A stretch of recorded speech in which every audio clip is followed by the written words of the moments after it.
بسم اللہ الرحمن الرحیم۔ حدیث نبوی صلی اللہ علیہ وسلم۔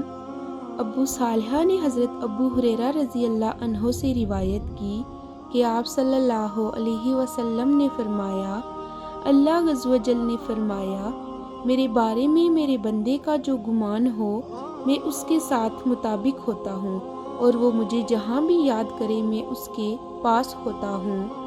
اللہ کی قسم، اللہ تعالیٰ اپنے بندے کی توبہ پر تم میں سے ایسے آدمی کی نسبت بھی زیادہ خوش ہوتا ہے جسے چٹیل بیابان میں اپنی گمشدہ سواری سامان سمیت واپس مل جاتی ہے۔